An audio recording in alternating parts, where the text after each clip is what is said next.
ਤੁਸੀਂ ਸ਼ਾਮਿਲ ਹੋ ਦ ਹਰਜਿੰਦਰ ਥਿੰਦ ਸ਼ੋਅ ਵਿੱਚ। ਸਮਝਦਾ ਵੀ ਤੁਸੀਂ ਬਹੁਤ ਲਿਮਟਿਡ ਸਮੇਂ ਲਈ ਇੱਥੇ ਆਉਂਦੇ ਹੋ।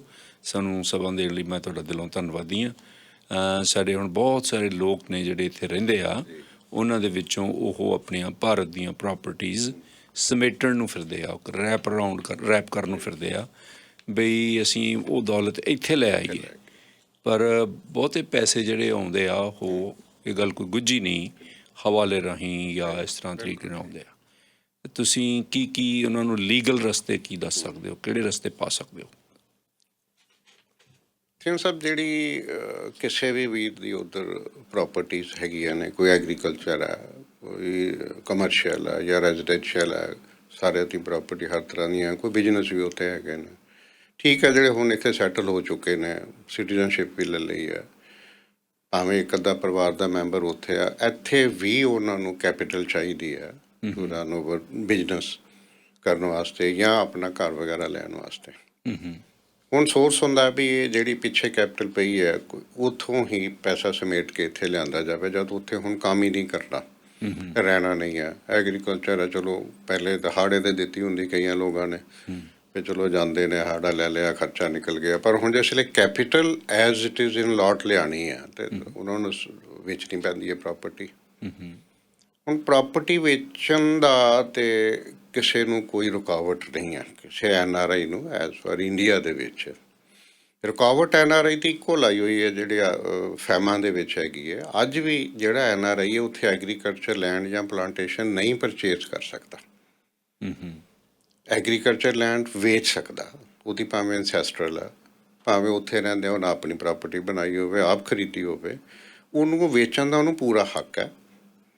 ਹਾਂ, ਖਰੀਦ ਨਹੀਂ ਸਕਦਾ ਐਗਰੀਕਲਚਰ ਲੈਂਡ। ਕਮਰਸ਼ੀਅਲ ਅਤੇ ਰੈਜ਼ੀਡੈਂਸ਼ੀਅਲ ਜਿੰਨੀ ਮਰਜ਼ੀ ਖਰੀਦ ਲਵੇ ਉੱਥੇ ਪ੍ਰਾਪਰਟੀ, ਕੋਈ ਬਿਜ਼ਨਸ ਖਰੀਦ ਸਕਦਾ। ਹੁਣ ਤਾਂ ਜਦੋਂ ਦਾ OCI ਦਾ ਕੰਸੈਪਟ ਇਹਨਾਂ ਨੇ ਦੇ ਦਿੱਤਾ ਸੀ ਨਾ, ਓਵਰਸੀਜ਼ ਸਿਟੀਜ਼ਨ ਆਫ ਇੰਡੀਆ, ਹੁਣ ਕਿਸੇ ਤਰ੍ਹਾਂ ਦੀ ਕੋਈ ਪਰਮਿਸ਼ਨ ਲੈਣ ਦੀ ਲੋੜ ਨਹੀਂ ਹੈ to run any business in India. ਇੱਥੇ ਜਾ ਕੇ ਇੱਥੋਂ ਪੈਸਾ ਲੈ ਕੇ, ਪਰ ਉਹ ਜਿਹੜਾ ਪੈਸਾ ਅਸੀਂ ਅਗਰ ਚਾਹੁੰਦੇ ਹਾਂ ਮੈਂ ਉੱਥੇ ਬਿਜ਼ਨਸ ਕਰ ਰਿਹਾ, ਮੇਰਾ ਪੈਸਾ ਉੱਥੋਂ ਵਾਪਸ ਵੀ ਆਵੇ, ਉੱਥੋਂ ਵੀ ਅਗਰ ਕਮਾਈ ਕਰਨਾ ਰੀਪੈਟਰੀਏਟ ਹੋਵੇ, ਉਹ ਪੈਸਾ ਵੀ ਇੱਥੋਂ ਪ੍ਰੋਪਰ ਚੈਨਲ ਰਾਹੀਂ ਜਾਣਾ ਚਾਹੀਦਾ। ਅਤੇ ਜਿਸ ਲਈ ਅਸੀਂ ਵਾਪਸ ਲਿਆਉਣਾ, ਕਿਉਂਕਿ ਉੱਥੇ ਦੋ ਤਰ੍ਹਾਂ ਦੇ, ਇੱਕ ਰੀਪੈਟਰੀਏਸ਼ਨ ਹੈ, ਇੱਕ ਨੋਨ ਰੀਪੈਟਰੀਏਸ਼ਨ। ਇਹ ਕਹਿੰਦਾ ਜੀ ਮੈਂ ਪੈਸਾ ਉੱਥੇ ਲੈ ਗਿਆ, ਮੈਂ ਇੱਥੇ ਨਹੀਂ ਲਿਆਉਣਾ। ਹੁਣ ਉਹਦੇ ਕੋਈ ਪ੍ਰੋਬਲਮ ਹੀ ਕੋਈ ਨਹੀਂ ਹੈਗੀ, ਚਲਾ ਗਿਆ NRO ਅਕਾਊਂਟ, NRI ਅਕਾਊਂਟ 'ਚ, NRE ਅਕਾਊਂਟ 'ਚ ਪਾਤਾ, ਉੱਥੇ ਚਲਾ ਗਿਆ। ਜਿੱਥੇ ਲਿਆਉਣਾ ਹੈ ਅਤੇ NRE ਅਕਾਊਂਟ ਦੇ ਥਰੂ ਟਰਾਂਸਫਰ ਹੋਏਗਾ ਅਤੇ ਉੱਥੋਂ ਵਾਪਸ ਲਿਆਉਣ ਲੱਗਿਆ ਵੀ ਇਸ ਤਰ੍ਹਾਂ ਉਹ 'ਚ ਕੋਈ ਪ੍ਰੋਬਲਮ ਨਹੀਂ ਆਉਂਦੀ। ਹੁਣ ਜੇ ਗੱਲ ਕਰੀਏ ਉੱਥੇ ਪ੍ਰਾਪਰਟੀ ਵੇਚਣ ਦੀ, ਜਿੱਦਾਂ ਮੈਂ ਦੱਸਿਆ ਵੀ ਕੋਈ ਰੁਕਾਵਟ ਨਹੀਂ ਹੈ ਸਾਨੂੰ। ਅਲੱਗ-ਅਲੱਗ ਪ੍ਰੋਪਰਟੀਜ਼ ਦਾ ਜਿਹੜਾ ਸਟੇਟਸ ਹੈ ਉਹ ਅਲੱਗ ਹੈ। ਹੁਣ ਉੱਥੇ ਟੈਕਸੇਸ਼ਨ ਤਾਂ ਪਤਾ ਹਰ ਕੰਟਰੀ 'ਚ ਹੈਗੀ ਹੈ। ਇਹਨੂੰ ਅਸੀਂ ਕੈਪੀਟਲ ਗੇਨ ਕਹਿੰਦੇ ਹਾਂ। ਜਿਸ ਵੇਲੇ ਆਪਣਾ ਕੋਈ ਐਸੈਟ ਵੇਚਦੇ ਹਾਂ, ਕੈਪੀਟਲ ਐਸੈਟ ਵੇਚਦੇ ਹਾਂ, ਉਹਨੂੰ ਅਸੀਂ ਕਹਿੰਦੇ ਹਾਂ ਕੈਪੀਟਲ ਗੇਨ, ਸਾਨੂੰ ਉੱਥੋਂ ਪ੍ਰੋਫਿਟ ਕਿੰਨਾ ਆਇਆ। ਹੁਣ ਕਈ ਲੋਕਾਂ ਦੇ ਨਾ ਮਨ ਦੇ ਵਿੱਚ ਇੱਕ ਬੜਾ ਵਹਿਮ ਵੀ ਹੈਗਾ ਜਿਹੜਾ ਇੱਥੇ, ਉਹ ਲੈਕ ਆਫ ਅਵੇਅਰਨੈਸ ਕਰਕੇ ਇੱਥੇ ਕਿਹਾ ਜਾਂਦਾ। ਮੈਂ ਕੁਛ ਕੇਸ ਸਾਡੇ ਕੋਲ ਉੱਥੇ ਆਏ ਨੇ ਬਈ ਉਹਨਾਂ ਨੇ ਜਦੋਂ ਉੱਥੋਂ ਕਿਸੇ ਰਿਐਲਟਰ ਦਾ ਫੋਨ ਆ ਗਿਆ, ਔਨਲਾਈਨ ਉਹਨਾਂ ਨੇ ਸੌਦਾ ਕਰ ਲਿਆ, ਇੱਥੇ ਆ ਕੇ ਪੈਸੇ ਦੇ ਗਏ, ਜਾਂ ਇੱਥੋਂ ਦੇ ਕੁਛ ਜਿਹੜੇ ਕੰਮ ਕਰ ਰਹੇ ਨੇ ਸਟੇਟ ਦੇ ਵਿੱਚ, ਪਤਾ ਲੱਗਾ ਵੀ ਫਲਾਂ ਬੰਦੇ ਨੇ ਉੱਧਰਲੀ ਪ੍ਰਾਪਰਟੀ ਵੇਚਣੀ ਹੈ, ਉਹਦੇ ਨਾਲ ਸੌਦਾ ਕਰ ਲਿਆ, ਉਹਨੂੰ ਪੇਮੈਂਟ ਇੱਥੇ ਕਰ ਦਿੱਤੀ। ਨਾਲ ਹੀ ਇਹ ਕਹਿੰਦੇ ਨੇ ਜੀ 20% ਟੈਕਸ ਤੁਹਾਡਾ ਉੱਥੇ ਲੱਗਣਾ। ਆਫਕੋਰਸ ਜਿਹੜਾ ਕੈਪੀਟਲ ਗੇਨ ਟੈਕਸ ਹੈ ਉਹ 20% ਹੈ। ਜੇ ਕੋਈ ਉੱਥੇ ਸਾਡਾ ਪ੍ਰਾਪਰਟੀ ਬਾਏ ਕਰਦਾ ਉਹਨੇ ਟੈਕਸ ਕੱਟ ਲੈਣਾ, ਪਰ ਜੇ ਅਸੀਂ ਉਹਨੂੰ ਦੇਖੀਏ ਵੀ ਟੈਕਸ ਪੈਣਾ ਕਿਹੜੀ ਅਮਾਊਂਟ 'ਤੇ ਆ, ਉਹ ਗਰੋਸ 'ਤੇ ਨਹੀਂ ਪੈਂਦਾ। ਜੇ ਮੈਂ 1 ਕਰੋੜ ਦੀ ਪ੍ਰਾਪਰਟੀ ਉੱਥੇ ਵੇਚਣਾ ਵਾ, ਬਟ ਨੈਚੁਰਲ ਮੈਂ ਪ੍ਰਾਪਰਟੀ ਪਰਚੇਜ਼ ਕੀਤੀ ਹੋਏਗੀ, ਕੁਛ ਪੈਸੇ ਉੱਤੇ ਲਗਾਏ ਹੋਣਗੇ। ਜ਼ਰੂਰੀ ਤਾਂ ਨਹੀਂ ਤੁਸੀਂ ਪਰਚੇਜ਼ ਕੀਤੀ ਹੋਏਗੀ, ਮੇਰੀ ਐਨਸੈਸਟਰਲ ਹੋ ਸਕਦੀ ਹੈ, ਮੇਰੀ ਐਨਸੈਸਟਰਲ ਵੀ ਹੋ ਸਕਦੀ ਹੈ। ਹੁਣ ਐਨਸੈਸਟਰਲ ਪ੍ਰਾਪਰਟੀ ਜਾਂ ਬਹੁਤ ਪੁਰਾਣੀ ਪਰਚੇਜ਼ ਕੀਤੀ ਪ੍ਰਾਪਰਟੀ ਦਾ ਜਿਹੜਾ ਬੇਸ ਉੱਥੇ ਇੰਡੀਆ 'ਚ ਐਜ਼ ਪਰ ਇਨਕਮ ਟੈਕਸ ਲਿਆ ਜਾਂਦਾ, ਉਹਨੂੰ ਪ੍ਰਜ਼ਿਊਮ ਕੀਤਾ ਜਾਂਦਾ ਵੀ 2001 ਦੀ ਵੈਲਿਊ ਕੀ ਸੀ, ਅਪ੍ਰੈਲ 2001 ਦੀ ਵੈਲਿਊ ਕੀ ਸੀ। ਉਹ ਅਸੀਂ ਵੈਲਿਊ ਜਿਸ ਵੇਲੇ ਕੱਢਦੇ ਹਾਂ ਉੱਥੋਂ ਪਤਾ ਲੱਗ ਜਾਂਦਾ। ਸਪੋਜ਼ ਇਹ ਜਿਹੜੀ ਅੱਜ ਕਰੋੜ ਦੀ ਮੈਂ ਵੇਚ ਰਿਹਾ, ਮੇਰੀ ਉਦੋਂ 5 ਲੱਖ ਦੀ ਸੀ ਪ੍ਰਾਪਰਟੀ, ਸਪੋਜ਼ ਇਹਨੂੰ ਕਰਦੇ ਹਾਂ, ਜਿਹੜਾ ਡਿਫਰੈਂਸ ਹੈ ਉਹਦੇ 'ਤੇ ਟੈਕਸ ਦੇਣਾ। ਹਾਂ, 5 ਲੱਖ ਦੀ ਪ੍ਰਾਪਰਟੀ ਸੀ ਅਤੇ ਉਹਦੇ 'ਤੇ ਰੈਫਰੈਂਸ ਇੰਡੈਕਸ ਅਪਲਾਈ ਕੀਤਾ ਜਾਂਦਾ, ਜਿਹੜਾ ਗੌਰਮੈਂਟ ਐਵਰੀ ਈਅਰ ਵਧਾਉਂਦੀ ਹੈ ਇਨਫਲੇਸ਼ਨ ਦੇ ਨਾਲ। ਇਸ ਸਾਲ ਜਿਹੜਾ 22-23 ਦੇ ਫਾਈਨੈਂਸ਼ੀਅਲ ਈਅਰ ਦਾ ਰੈਫਰੈਂਸ ਇੰਡੈਕਸ ਆ ਉਹ 317। ਤੇ ਦੈਟ ਮੀਨ ਮੇਰੀ 5 ਲੱਖ ਵਾਲੀ ਪ੍ਰਾਪਰਟੀ ਸੀਗੀ ਜਿਹੜੀ ਉਹ ਅਬਾਊਟ 17 ਲੱਖ ਦੀ ਹੋ ਗਈ। 5 ਤੀਆ 15 ਤੇ ਅੱਗੇ 17% ਦਾ ਕਰਕੇ ਅਬਾਊਟ 16 ਲੱਖ ਦੀ ਹੋ ਗਈ। 16 ਲੱਖ ਤੇ ਟੈਕਸ ਨਹੀਂ ਪਏਗਾ ਮੈਨੂੰ ਬਾਕੀ ਅਮਾਊਂਟ ਦੇ ਉੱਤੇ ਟੈਕਸ ਜਿਹੜਾ ਉਹ 20% ਪੈਣਾ। ਹੁਣ ਟੈਕਸ ਬਚਾਉਣ ਦੇ ਉੱਥੇ ਵੀ ਢੰਗ ਹੈਗੇ, ਜੇ ਤੁਸੀਂ ਇਮੀਡੀਏਟਲੀ ਪ੍ਰਾਪਰਟੀ ਨੇ ਪੈਸੇ ਇੱਥੇ ਨਹੀਂ ਲਿਆਣੇ, ਕਈ ਹੁੰਦੇ ਚੱਲ ਵੀ ਇਹ ਸੌਦਾ ਹੋ ਗਿਆ ਪੈਸੇ ਨਹੀਂ ਲਿਆਣੇ, ਉਹ ਫਿਰ ਉੱਥੇ ਕੈਪੀਟਲ ਗੇਨ ਬੌਂਡ ਵੀ ਲੈ ਸਕਦੇ ਨੇ, 5 ਸਾਲ ਵਾਸਤੇ ਬੌਂਡ ਹੁੰਦੇ ਨੇ। ਪਰ ਅਸੀਂ ਜਿਹੜੇ ਨੌਨ ਰੈਜ਼ੀਡੈਂਟ ਭਰਾ ਨੇ ਉਹਨਾਂ ਨੂੰ ਇੱਕ ਸਿੰਸੀਅਰ ਐਡਵਾਈਸ ਦਿੰਦੇ ਆ, ਤੁਸੀਂ ਪ੍ਰਾਪਰਟੀ ਸੇਲ ਕਰਤੀ, ਐਗਰੀਕਲਚਰ ਲੈਂਡ ਦੀ ਗੱਲ ਕਰਦੇ ਹਾਂ, agriculture the discharge your tax liability ਅਗਰ ਬਣਦੀ ਹੈ ਜਿੱਦਾਂ ਅਸੀਂ ਕੈਲਕੂਲੇਟ ਕਰਦੇ ਹਾਂ, ਤੇ ਪੈਸਾ ਇੱਧਰ ਲੈ ਆਓ। ਉਹ ਇੱਕ ਇਸ ਕਰਕੇ ਲੈ ਆਓ ਵੀ ਜਿੰਨਾ ਤੁਸੀਂ ਉੱਥੇ ਇਨਵੈਸਟ ਕਰੋਗੇ ਜਿੱਥੋਂ ਡਾਲਰ ਦਾ ਰੇਟ ਵੱਧ ਜਾਣਾ, ਅਗਰ 5 ਸਾਲ ਬਾਅਦ ਲਿਆਉਣਾ ਤੇ ਜਿਹੜਾ ਲੈ ਆਓ ਤੁਸੀਂ ਲੈ ਕੇ ਕਿਵੇਂ ਆਉਣਾ ਫਿਰ? ਹਾਂ, ਉਹਦੇ ਵਿੱਚ ਹੈਗਾ ਥਿੰਨ ਸਾਹਿਬ, ਜਿੱਦਾਂ ਅਸੀਂ ਪਹਿਲਾਂ ਦੱਸਿਆ ਵੀ ਇੱਕ ਐਗਰੀਕਲਚਰ ਪ੍ਰਾਪਰਟੀ 2 ਤਰ੍ਹਾਂ ਦੀ ਹੁੰਦੀ ਹੈ। ਇੱਕ ਤੇ ਹੈਗੀ ਜਿਹੜੀ ਅਰਬਨਾਈਜ਼ ਹੋ ਚੁੱਕੀ ਹੈ, ਜਿਹੜੀ ਮਿਊਨਿਸਪਲ ਕਾਰਪੋਰੇਸ਼ਨ, ਮਿਊਨਿਸਪਲ ਕਮੇਟੀ ਜਾਂ ਕੌਂਸਲ ਦੀ ਹੱਦ ਦੇ ਵਿੱਚ ਪੈਂਦੀ ਹੈ, ਜਾਂ ਉਹਦੀ ਬਾਉਂਡਰੀ ਹੈ ਇੱਕ, ਉਹਨਾਂ ਨੇ ਇੱਕ ਸਪੈਸੀਫਾਈਡ ਡਿਸਟੈਂਸ ਦਿੱਤਾ ਹੋਇਆ। ਕਾਰਪੋਰੇਸ਼ਨ ਦੇ ਕੇਸ ਦੇ ਵਿੱਚ 8 ਕਿਲੋਮੀਟਰ ਹੈ, ਦੂਜਿਆਂ ਦੇ ਵਿੱਚ 4 ਤੇ ਛੋਟੀਆਂ ਦੇ ਵਿੱਚ 2 ਕਿਲੋਮੀਟਰ ਹੈ। ਅਗਰ ਉਸ ਬਾਉਂਡਰੀ ਤੋਂ ਬਾਹਰ ਐਗਰੀਕਲਚਰ ਲੈਂਡ ਪੈਂਦੀ ਹੈ ਤਾਂ ਸਾਡੀ ਉਸ ਜਿੰਨਾ ਵੀ ਅਸੀਂ ਵੇਚਾਂਗੇ ਉਹਦੇ 'ਤੇ ਸਾਨੂੰ ਟੈਕਸ ਨਹੀਂ ਪੈਣਾ, ਉਹ ਐਗਜ਼ੈਂਪਟਡ ਹੈ। ਅੱਛਾ, ਟੋਟਲ ਐਗਜ਼ੈਂਪਟਡ ਹੈ, ਪ੍ਰੋਵਾਈਡਡ ਅਸੀਂ ਉਹਦੀ ਰਿਟਰਨ ਫਾਈਲ ਕਰਾਂਗੇ। ਜਿਹੜੀ ਚੁੰਗੀ ਤੋਂ ਅੰਦਰ ਆ ਉਹਦੇ ਤੇ ਟੈਕਸ ਪੈਣਾ? ਚੁੰਗੀ ਦੀ ਹੱਦ, ਉਹ ਹੱਦ ਹੁੰਦੀ ਹੈ ਨਾ, ਚੁੰਗੀ ਤੋਂ 8 ਕਿਲੋਮੀਟਰ ਕਾਰਪੋਰੇਸ਼ਨ, ਅੱਛਾ 4 ਕਿਲੋਮੀਟਰ ਵੱਡੀਆਂ ਕਮੇਟੀ ਜਿਹੜੀਆਂ ਹੈਗੀਆਂ ਨੇ ਮਿਊਨਿਸਪਲ ਕਮੇਟੀ, ਤੇ 2 ਕਿਲੋਮੀਟਰ ਜਿਹੜੀਆਂ ਛੋਟੀਆਂ ਕੌਂਸਲਸ ਨੇ। ਅਗਰ ਇਹਦੀ ਬਾਉਂਡਰੀ ਤੋਂ ਬਾਹਰ ਹੈ ਫਿਰ ਟੈਕਸ ਨਹੀਂ ਪਏਗਾ, ਅਗਰ ਇਹਦੇ ਵਿੱਚ ਜਾਂ ਅੰਦਰ ਪੈਂਦੀ ਹੈ ਤਾਂ ਉਹਦੇ ਤੇ ਟੈਕਸ ਪਏਗਾ ਜਿਹੜਾ ਅਸੀਂ ਕੈਲਕੂਲੇਟ ਕਰਨਾ ਪਏਗਾ। ਅੱਛਾ, ਇੱਕ ਹੋਰ ਸਮੱਸਿਆ ਜਿਹੜੀ ਉਹ ਇਹ ਆ ਪੈਸੇ ਲਿਆਉਣ ਦੇ ਵਿੱਚ NRIs ਨੂੰ ਆ ਰਹੀ, ਉਹਦਾ ਜਵਾਬ ਦਿਓ ਬਈ ਫਰਜ਼ ਕਰੋ ਸੌਦਾ ਹੋ ਗਿਆ ਜੇ 10 ਲੱਖ ਦਾ, ਤੇ ਐਕਚੁਅਲੀ ਪੈਸੇ ਘੱਟ ਦੇਣੇ ਨੇ ਤੇ ਬਾਕੀ ਦੇ ਪੈਸੇ ਕੈਸ਼ ਦੇਣੇ ਨੇ, ਬਿਲਕੁਲ। ਔਰ ਉਸ ਤਰ੍ਹਾਂ ਦੀਆਂ ਜਿਹੜੀਆਂ ਟ੍ਰਾਂਜੈਕਸ਼ਨਸ ਹੁੰਦੀਆਂ ਨੇ ਉਹ ਪੈਸੇ ਫਿਰ ਉਹ ਬੋਰੀਆਂ 'ਚ ਪਾ ਕੇ ਘੁੰਮਦੇ ਰਹਿੰਦੇ, ਉਹ ਕਿਵੇਂ ਲੈ ਕੇ ਆ ਜਾ ਸਕਦੇ ਇੱਥੇ? ਸਭ ਜਿਹੜਾ ਤੇ ਅਸੀਂ ਔਨ ਰਿਕਾਰਡ ਪੈਸੇ ਲੈਂਦੇ ਆ, ਕਈ ਲੋਕ ਤੇ ਕੀ ਕਰਦੇ ਨੇ ਸਾਰਾ ਹੀ ਹਵਾਲਾ ਰਾਹੀਂ ਜਿਹੜਾ ਟ੍ਰੈਂਡ ਚੱਲਦਾ, ਜਾਂ ਕਹਿਣਗੇ ਜੀ ਤੁਹਾਨੂੰ ਅਸੀਂ ਪੈਸੇ ਉੱਥੇ ਦੇ ਦਿੰਦੇ ਆ, ਉਹ ਵੀ ਗਲਤ ਹੈ। ਕਿਉਂਕਿ ਅੱਜ ਕੱਲ੍ਹ ਜਿਹੜੀ ਟ੍ਰਾਂਜੈਕਸ਼ਨ ਹੁੰਦੀ ਹੈ ਡਿਪਾਰਟਮੈਂਟ ਦੇ ਕੋਲ ਇਨਫੋਰਮੇਸ਼ਨ ਜਾਂਦੀ ਹੈ, ਇਨਕਮ ਟੈਕਸ ਦੇ ਕੋਲ ਥਰੂ ਸੈਂਟਰਲਾਈਜ਼ ਪ੍ਰੋਸੈਸਿੰਗ, ਉਹ ਫਿਰ ਜਿਹੜੇ ਏਰੀਏ ਦੀ ਹੁੰਦੀ ਉੱਥੇ ਭੇਜ ਦਿੰਦੇ ਨੇ। ਐਗਰੀਕਲਚਰਿਸਟ ਨੂੰ ਅਗਰ ਉਹਦਾ ਕੋਈ ਸੋਰਸ ਨਹੀਂ ਹੈ, ਉੱਥੇ ਪੈਨ ਲੈਣਾ ਜ਼ਰੂਰੀ ਨਹੀਂ ਹੈ। ਰਜਿਸਟਰੀ ਕਰਾਉਣ ਲੱਗਿਆ ਫਾਰਮ 60 ਉੱਥੇ ਨਾਲ ਲਾ ਦਿੱਤਾ ਜਾਂਦਾ, ਉੱਥੇ ਪੈਨ ਦੀ ਲੋੜ ਨਹੀਂ ਹੈ।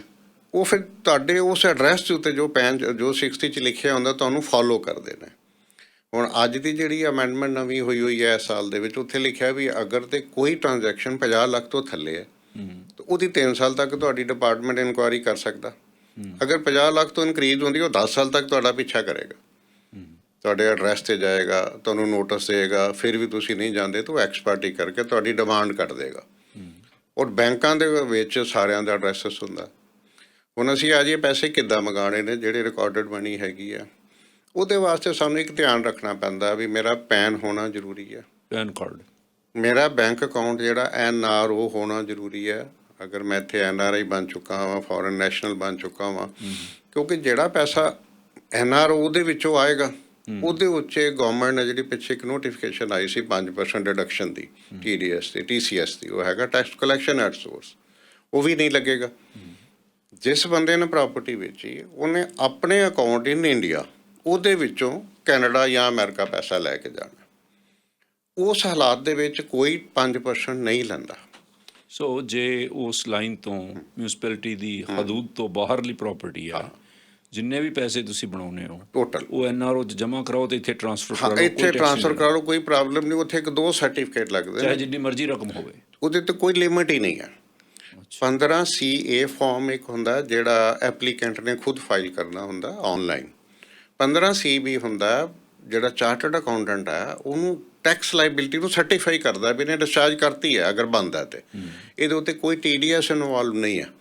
ਤੇ ਉਹ ਦੋਨੋਂ ਚੀਜ਼ਾਂ ਜਦੋਂ ਅਸੀਂ ਡਿਪਾਰਟਮੈਂਟ ਨੂੰ ਅਪਲੋਡ ਕਰਦੇ ਹਾਂ, ਡਿਪਾਰਟਮੈਂਟ ਉਹਨੂੰ ਸਕਰੂਟਨੀ ਕਰਕੇ ਸਾਡੇ ਫੈਕਟਸ ਨੂੰ, ਤੇ ਸਾਨੂੰ ਫਿਰ ਵਿਦਿਨ 24 ਜਾਂ 48 ਆਵਰਸ ਡਾਊਨਲੋਡ ਕਰ ਲਈਦਾ ਸਰਟੀਫਿਕੇਟ। ਓਕੇ, ਪਰ ਜੇ ਸ਼ਹਿਰੀ ਦੁਕਾਨਾਂ ਨੇ ਕੋਈ ਸ਼ਹਿਰ ਦੇ ਵਿੱਚ 15 ਦੁਕਾਨਾਂ ਵੇਚ ਕੇ 10 ਕਰੋੜ ਰੁਪਈਆ ਆ ਗਿਆ, ਉਹਨੂੰ ਵੀ ਇਸੇ ਤਰ੍ਹਾਂ ਹੀ ਕਰ ਸਕਦੇ ਹੋ ਜਾਂ ਨਹੀਂ?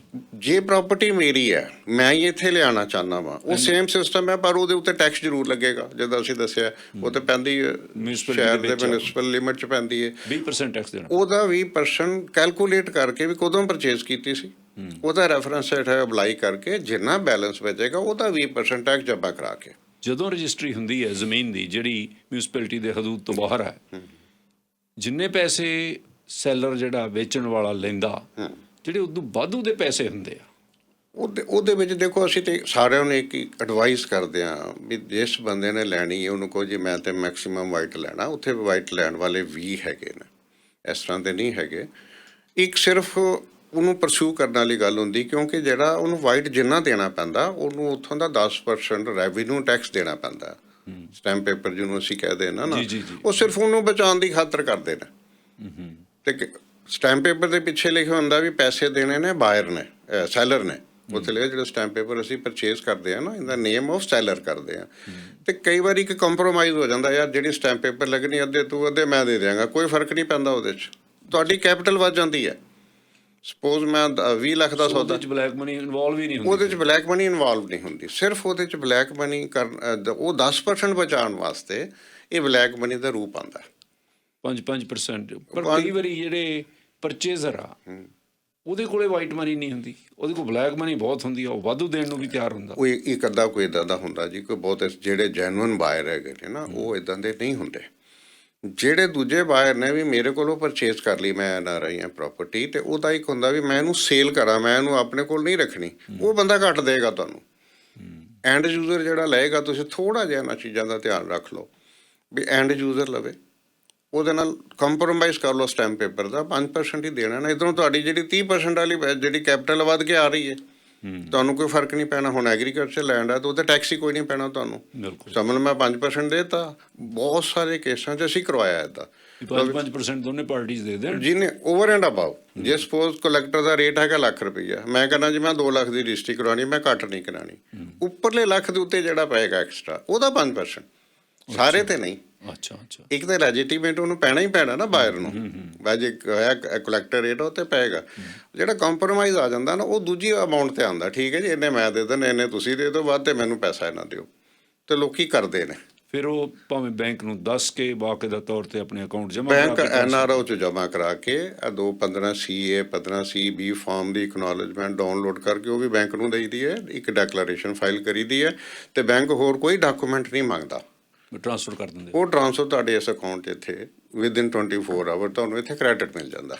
ਛਾਬੜਾ ਸਾਹਿਬ, ਇੱਕ ਹੋਰ ਗੱਲ ਮੈਂ ਤੁਹਾਨੂੰ ਪੁੱਛਣਾ ਚਾਹੁੰਦਾ ਸੀ ਵੀ ਜਿਹੜੀ ਪੈਸੇ ਉੱਥੋਂ ਇੱਥੇ ਲਿਆਉਣ ਦੀ ਸਮੱਸਿਆ, ਜਿੰਨੇ ਵੀ ਹਵਾਲਾ ਵਾਲੇ ਨੇ ਉਹ ਪੈਸੇ ਇੱਥੇ ਲਿਆ ਕੇ ਦੇ ਦਿੰਦੇ ਨੇ, ਪਰ ਪਹਿਲਾਂ ਇਹ ਸੀ ਵੀ ਉਹ ਕੈਸ਼ ਦਿੰਦੇ ਤੇ ਉੱਥੇ ਕੈਸ਼ ਲੈਂਦੇ ਤੇ ਇੱਥੇ ਕੈਸ਼, ਹਵਾਲਾ ਇਹਦਾ ਨਾਂ ਹੀ ਹਵਾਲਾ ਸੀ।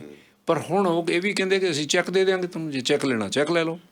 ਤੇ ਸਭ ਇਹ ਬੜਾ ਕਨਵੀਨੀਅੰਟ ਹੈ ਰਿਸੈਪਟੈਂਟ ਵਾਸਤੇ ਵੀ, ਮੈਂ ਇੱਥੇ ਚੈੱਕ ਲੈ ਲਿਆ, ਇੱਥੇ ਇਨਵੈਸਟ ਕਰਤਾ, ਕੈਸ਼ ਦੇ ਕੇ ਪ੍ਰਾਪਰਟੀ ਪਰਚੇਜ਼ ਕਰ ਲਈ। ਕਿਉਂਕਿ ਜਿਹੜੇ ਇੱਥੇ ਆ ਕੇ ਇਮੀਗ੍ਰੈਂਟਸ ਬਣਦੇ ਨੇ, ਉਹਨਾਂ ਦਾ ਕ੍ਰੈਡਿਟ ਤੇ ਹੁੰਦਾ ਨਹੀਂ, ਉਹਨਾਂ ਨੂੰ ਬੈਂਕ ਨੇ ਲੋਨ ਨਹੀਂ ਦੇਣਾ ਹੁੰਦਾ, ਤੇ have to pay cash, down payment ਸਾਰੀ ਦੇਣੀ ਪੈਂਦੀ ਹੈ। ਪਰ ਉਹਦੇ 'ਚ ਬੜਾ ਵੱਡਾ ਰਿਸਕ ਹੈ। ਉੱਥੇ ਪੈਸੇ ਅਸੀਂ ਕੈਸ਼ ਦੇ ਦਿੱਤੇ ਇੰਡੀਆ 'ਚ, ਹਵਾਲਾ ਤੇ ਇਹੀ ਹੈ ਨਾ ਜੀ, ਹਵਾਲਾ ਮੀਨ ਇੰਗਲਿਸ਼ ਕਹਿ ਲਓ ਰੈਫਰੈਂਸ ਹੈ, ਉਹਦੀ ਰੈਫਰੈਂਸ ਆ ਗਈ, ਜਿਹਨੂੰ ਪੈਸੇ ਇਹਨੂੰ ਦੇ ਦਿਓ। ਉੱਥੇ ਕੈਸ਼ ਦੇ ਦਿੱਤੇ, ਉੱਥੇ ਕੈਸ਼ ਦੇ ਦਿੱਤੇ, ਮੇਰੇ ਪਿਤਾ ਜੀ ਉੱਥੇ ਕੈਸ਼ ਦੇ ਦੇਣ 10 ਕਰੋੜ ਰੁਪਈਆ, ਇੱਥੇ ਮੈਨੂੰ ਚੈੱਕ ਦੇ, ਤੁਹਾਨੂੰ ਇਹ 10 ਕਰੋੜ ਦਾ ਚੈੱਕ ਦੇ ਦਿੰਦੇ ਨੇ। ਹੁਣ ਇੱਕ ਚੈੱਕ ਦੇਖ ਲਓ, this is a recorded entry. ਅਗਰ ਦੇਣ ਵਾਲਾ ਬੰਦਾ ਨੌਨ ਪ੍ਰੋਫੈਸ਼ਨਲ ਨਿਕਲੇ, ਕੱਲ੍ਹ ਨੂੰ ਕੋਈ ਫਰਾਡ ਨਿਕਲੇ, he can claim any time reverse of that amount. He can go to any court, he can prove ਵੀ ਮੈਂ ਇਸ ਚੈੱਕ ਰਾਹੀਂ ਪੈਸੇ ਨੂੰ ਲੋਨ ਦਿੱਤਾ ਸੀ ਇੰਟਰਸਟ ਫ੍ਰੀ, ਤੇ ਮੈਨੂੰ ਪੈਸੇ ਨਹੀਂ ਦੇ ਰਿਹਾ। You will be in trouble. ਠੀਕ ਹੈ, ਹਵਾਲਾ ਇੱਕ ਚੱਲਦਾ ਪਿਆ ਸੋਸਾਇਟੀ ਦਾ, ਪਰ ਅਗਰ ਅਸੀਂ ਉਹਨੂੰ ਕਨਵੀਨੀਅੰਟ ਤੌਰ 'ਤੇ ਲੈਂਦੇ ਹਾਂ, ਉਹ ਸਾਨੂੰ ਸਟੈਪ ਨਹੀਂ ਲੈਣਾ ਚਾਹੀਦਾ। ਅਸੀਂ ਖੁਦ ਐਡਵਾਈਸ ਕਰਦੇ ਹਾਂ ਕਿਸੇ ਗਲਤ ਕੰਮ 'ਚ ਨਾ ਪਾਓ। ਇੱਥੇ ਆ ਕੇ ਹੁਣ ਉੱਥੇ ਬੈਠੇ ਨੇ ਜੀ, ਹੁਣ ਤੁਸੀਂ ਇੱਕ ਨੋਟ ਕਰ ਲਓ, ਹਵਾਲੇ ਵਾਲੇ ਬੰਦੇ ਦਾ ਪਤਾ ਹੀ ਕੋਈ ਨਹੀਂ ਹੁੰਦਾ, ਉਹ ਜੇ ਦੇਣ ਵਾਲੇ ਨੂੰ ਵੀ ਇੱਕ ਬੰਦੇ ਦਾ ਪਤਾ ਹੁੰਦਾ, ਉਹ 3 4 5 ਚੈਨਲ ਤੋਂ ਲੰਘ ਕੇ ਆਉਂਦਾ, ਕਿਸੇ ਨਹੀਂ ਪਤਾ ਕੌਣ ਪੈਸਾ ਕਿਹਦੇ ਕੋਲ ਆਇਆ, ਕਿਹਦੇ ਕੋਲ ਗਿਆ, ਕਿੰਨੇ ਅੱਗੇ ਡਿਲੀਵਰ ਕੀਤਾ, ਕਿੰਨੇ ਕਰਵਾਇਆ। ਪਰ ਮੈਂ ਤਾਂ ਸਮਝਦਾ ਵੀ ਜਦੋਂ ਇੱਥੇ ਚੈੱਕ ਲੈ ਲਿਆ, ਕੈਨੇਡੀਅਨ ਚੈੱਕ, ਕੈਨੇਡੀਅਨ ਬੈਂਕ ਦਾ ਚੈੱਕ ਆ, ਫਿਰ ਤਾਂ ਕੋਈ ਸਮੱਸਿਆ ਨਹੀਂ ਹੋਣੀ ਚਾਹੀਦੀ। ਜੀ ਕੋਈ ਸਮੱਸਿਆ ਨਹੀਂ, ਪਰ ਕਿਸ ਕੈਪੈਸਿਟੀ ਤੁਸੀਂ ਉਹ ਚੈੱਕ ਲੈ ਰਹੇ ਹੋ, ਲੋਨ ਲੈ ਰਹੇ ਹੋ, ਜਾਂ ਉਹਦੇ ਕੋਲੋਂ ਤੁਸੀਂ ਲੈਣੇ ਸੀ, ਜਾਂ ਤੁਹਾਡੀ ਕੋਈ ਇਨਕਮ ਉਹਨੇ ਤੁਹਾਨੂੰ ਦਿੱਤੀ ਹੈ। ਜੇ ਤੁਹਾਨੂੰ ਉਹਨੇ ਇਨ ਫਾਰਮ ਆਫ ਇਨਕਮ ਦਿੱਤੀ ਹੈ ਤਾਂ ਤੁਹਾਡੀ ITR 'ਚ ਆਉਣਾ ਚਾਹੀਦਾ, PR 4 'ਚ ਆਉਣਾ ਚਾਹੀਦਾ ਵੀ ਮੈਂ ਦੇਖੋ ਜੀ ਮੇਰੀ ਇਨਕਮ ਆਈ, ਮੈਂ ਟੈਕਸ ਦੇ ਦਿੱਤਾ, ਜਾਂ ਤਾਂ ਇੱਥੇ ਟੈਕਸ ਦਿਓ ਜਾਂ ਉੱਥੇ ਟੈਕਸ ਦਿਓ। ਇੱਥੇ ਤੇ ਟੈਕਸ ਜ਼ਿਆਦਾ ਨੇ। ਤੇ ਮੈਂ ਜਿੱਦਾਂ ਪਹਿਲਾਂ ਦੱਸਿਆ ਵੀ ਇੱਥੇ ਜਿਹੜਾ ਤੁਹਾਨੂੰ ਚੈੱਕ ਦੇਣ ਵਾਲਾ ਬੰਦਾ, ਕੋਈ ਏਜੰਸੀ ਨੋਨ ਪ੍ਰੋਫੈਸ਼ਨਲ ਨਿਕਲੀ, risk is there, they can call, ਦਿਓ ਜੀ ਸਾਨੂੰ ਪੈਸੇ ਵਾਪਸ ਦਿਓ। ਨਹੀਂ ਦਿਓਗੇ ਤਾਂ ਇੱਥੇ ਤੁਹਾਡੀਆਂ ਕੋਰਟਾਂ ਤੇ ਡਿਸਾਈਡ ਹੀ ਇਮੀਡੀਏਟਲੀ ਕਰਦੀਆਂ, ਇੰਡੀਆ ਵਾਂਗਰ ਨਹੀਂ ਹੈ ਨਾ ਜੀ। ਅੱਛਾ, ਇੱਕ ਗੱਲ ਜਿਹੜੀ ਤੁਸੀਂ 5% ਵਾਲੀ ਦੱਸੀ ਸੀ ਉਹ ਵੀ ਕਲੀਅਰ ਕਰ ਦਿਓ। ਤਿੰਨ ਸਾਹਿਬ, ਜਿਹੜਾ 5% ਦਾ ਇੱਕ ਕੰਸੈਪਸ਼ਨ ਇੱਥੇ ਮਿਸਕਨਸੈਪਸ਼ਨ ਆਈ ਹੋਈ ਹੈ, ਉਹ ਮੈਂ ਬੜਾ ਕਲੀਅਰ ਕਰ ਦਿਆਂ ਵੀ ਨੋਨ ਰੈਜ਼ੀਡੈਂਟ ਨੂੰ 5% TCS ਨਹੀਂ ਪੈਂਦਾ, ਟੈਕਸ ਕਲੈਕਟਡ ਐਟ ਸੋਰਸ ਹੈ। ਉਹ ਇੰਡੀਅਨ ਰੈਜ਼ੀਡੈਂਟ ਤੇ ਪੈਂਦਾ, ਜਿਹੜਾ ਇੰਡੀਅਨ ਰੈਜ਼ੀਡੈਂਟ ਆਪਣੇ ਕਿਨ ਐਂਡ ਕਿਥਸ ਨੂੰ ਇੱਥੇ ਪੈਸੇ ਭੇਜਦਾ, ਉਹਨਾਂ ਨੂੰ ਦੇਣਾ ਪੈਂਦਾ ਉੱਥੇ। ਉਹ ਓਵਰ ਐਂਡ ਅਬਵ ਬੈਂਕ ਹੀ ਤੁਹਾਡੇ ਕੋਲ 5% ਲੈ ਲੈਂਦਾ, ਤੇ ਉਹ ਤੁਹਾਡੇ ਟੈਕਸ ਨਾਲ ਸੈਟ ਆਫ ਹੁੰਦਾ। ਉਸ ਸਾਲ ਦੇ ਜਿਹੜੀ ਤੁਹਾਡੀ ਟੈਕਸ ਲਾਇਬਿਲਿਟੀ ਬਣਦੀ 5% ਮੇਰੇ ਪੈਨ ਦੇ ਕ੍ਰੈਡਿਟ 'ਚ ਆ ਜਾਣਾ, ਤੇ ਮੈਂ ਆਪਣਾ ਜਿਹੜਾ ਮੇਰਾ ਟੈਕਸ ਬਣਦਾ ਉਹਦੇ ਨਾਲ ਐਡਜਸਟ ਹੋ ਜਾਏਗਾ। That is not N additional burden. ਸਮਝ ਲਓ ਮੈਂ ਐਡਵਾਂਸ ਟੈਕਸ ਦੇ ਦਿੱਤਾ। ਪਰ ਜਿਹੜੇ ਨੋਨ ਰੈਜ਼ੀਡੈਂਟ ਨੇ ਉੱਥੇ ਇਸ ਕਰਕੇ ਨਹੀਂ ਹੈ ਵੀ ਮੈਂ ਨੋਨ ਰੈਜ਼ੀਡੈਂਟ ਨੇ ਆਪਣੇ ਅਕਾਊਂਟ 'ਚੋਂ ਆਪਣੇ ਫੇਵਰ 'ਚ ਹੀ ਪੈਸਾ ਲਿਆਉਣਾ, ਇਸ ਕਰਕੇ ਉੱਥੇ ਕੋਈ ਟੈਕਸ ਨਹੀਂ ਹੈ। ਉੱਥੇ ਸਿਰਫ ਫਾਰਮ 15CA-C-B ਦੇਣਾ ਪੈਂਦਾ ਟੂ ਫਾਈਂਡ ਆਊਟ ਕਿ ਇਹ ਜਿਹੜੀ ਅਮਾਊਂਟ ਨੋਨ ਰੈਜ਼ੀਡੈਂਟ ਉੱਥੇ ਲਿਜਾ ਰਿਹਾ NRO 'ਚ, ਹਾਂ NRO 'ਚੋਂ, ਇਹਦੀ ਟੈਕਸ ਲਾਇਬਿਲਿਟੀ ਇਨ ਇੰਡੀਆ ਅਗਰ ਕੋਈ ਹੈਗੀ ਉਹ ਡਿਸਚਾਰਜ ਹੋ ਚੁੱਕੀ ਹੈ, ਦੈਟਸ ਹੋਰ ਕੁਛ ਨਹੀਂ ਹੈ, ਉਹ ਵਾਈਟ ਮਨੀ ਹੈ। ਅੱਛਾ, ਜੇ ਤੁਹਾਨੂੰ ਅਪਾਇੰਟਮੈਂਟ ਬਣਾਉਣੀ ਹੋਵੇ, ਮਿਲਣਾ ਹੋਵੇ ਤਾਂ ਕਿਵੇਂ ਮਿਲਿਆ ਜਾ ਸਕਦਾ? ਤਿੰਨ ਸਾਹਿਬ, ਅੱਜ ਤੇ ਮੈਂ ਵਾਪਸ ਜਾ ਰਿਹਾ ਜੀ। ਬੱਚਿਆਂ ਕੋਲ ਆਇਆ ਸੀ ਇੱਥੋਂ ਟੋਰਾਂਟੋ ਤੋਂ 18 ਨੂੰ ਵਾਪਸ ਚਲਾ ਜਾਣਾ। ਅੱਛਾ, ਤੇ ਮੇਰਾ ਨੰਬਰ 9417211313। 18 ਤਰੀਕ ਤੱਕ ਤੇ ਮੈਂ ਇੱਥੇ ਕੈਨੇਡਾ 'ਚ ਅਵੇਲੇਬਲ ਔਨ WhatsApp। ਉਸ ਤੋਂ ਬਾਅਦ ਮੈਨੂੰ ਇੱਥੇ ਇੰਡੀਆ ਜਦੋਂ ਮਰਜ਼ੀ anybody can call, free consultation up to their satisfaction, ਕੋਈ ਪ੍ਰੋਬਲਮ ਨਹੀਂ ਆਏਗੀ। ਛਾਬੜਾ ਸਾਹਿਬ ਦਾ ਨੰਬਰ ਹੈ 94-172-11313। ਤੁਸੀਂ WhatsApp 'ਤੇ ਕਰ ਸਕਦੇ ਹੋ। ਹਾਲੇ ਇੱਥੇ ਕੁਝ ਦਿਨ ਹੈਗੇ ਨੇ, ਇਹ ਟੋਰਾਂਟੋ ਹੋਣਗੇ, ਜਾਂ ਫਿਰ ਬਾਅਦ 'ਚ ਤੁਸੀਂ ਜਲੰਧਰ ਵੀਰਾਂ ਨੂੰ ਫੋਨ ਕਰ ਸਕਦੇ ਹੋ। ਸੋ ਇੱਕ ਵਾਰੀ ਮੈਂ ਫਿਰ ਦੱਸ ਦਿਆਂ, 01191 ਇੱਥੋਂ ਕਰਨਾ ਪੈਣਾ, 94-172-11313। ਛਾਬੜਾ ਸਾਹਿਬ, ਬਹੁਤ ਬਹੁਤ ਮਿਹਰਬਾਨੀ ਤੁਹਾਡੀ, ਬਹੁਤ ਸ਼ੁਕਰੀਆ ਜੀ। ਥੈਂਕ ਯੂ ਜੀ। Thank you. Good luck.